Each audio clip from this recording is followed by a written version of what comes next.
Speaking of weird men, this is from Raw Story today. Matthew Chapman, a New Hampshire county chair for the Trump campaign, allegedly made rape and murder threats in a workplace dispute over purported sexual misconduct while he was serving as a police officer in the New Hampshire town of Claremont.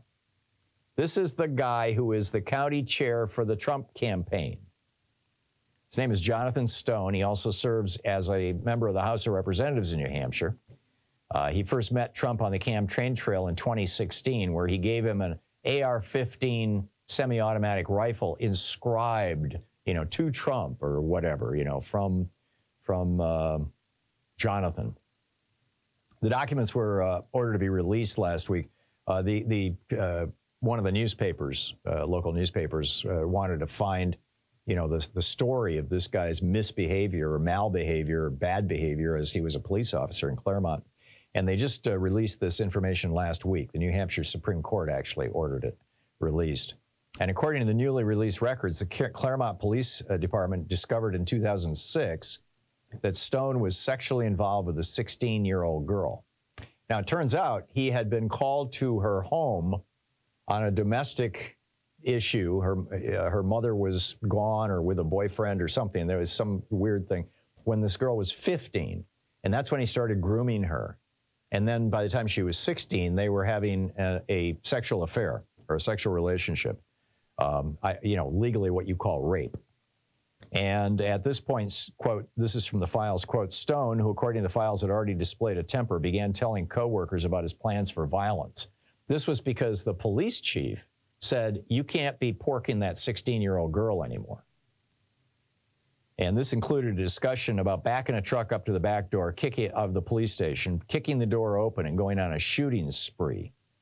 He said he was going to tie up the chief, make the chief watch him as he pillaged the chief's wife and daughters. And one coworker, a detective, also disclosed to investigators. He said, I recall John saying he was going to go to the chief's house and rape the chief's wife and kids and then shoot the chief. Just the kind of guy Donald Trump wants running his campaign in New Hampshire, right? Or at least in this county. It goes on to, the article goes on to say, the incident is not a one-off. In 2022, former Trump campaign ad Ruben Verstujwe was sentenced to 12 years in prison for possessing child pornography after he was caught openly fantasizing online about killing children. And in 2017, Tim Nolan, a county-level Trump campaign chair in Kentucky, was hit with over a dozen felony charges, including rape and human trafficking, and ultimately took a plea that landed him in prison for 20 years. You want to find the world's worst people?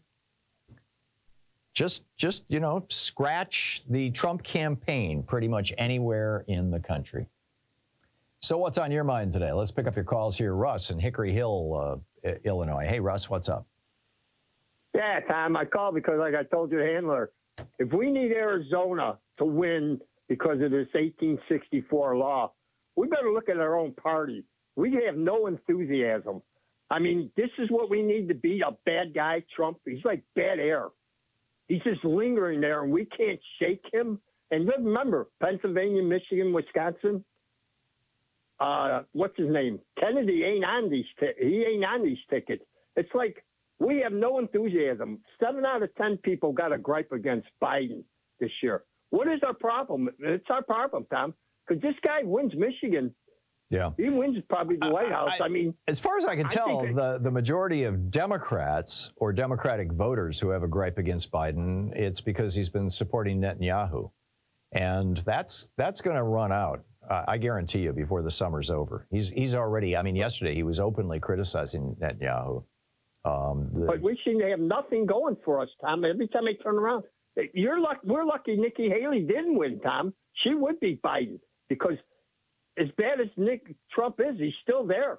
Yeah. He's still competitive in a lot of states. He should be losing these states. At least according to the polls. I mean, keep in mind, at this point in the race back in 2008 or 12, I forget which year, Barack Obama was losing, was behind. I think it was 2008.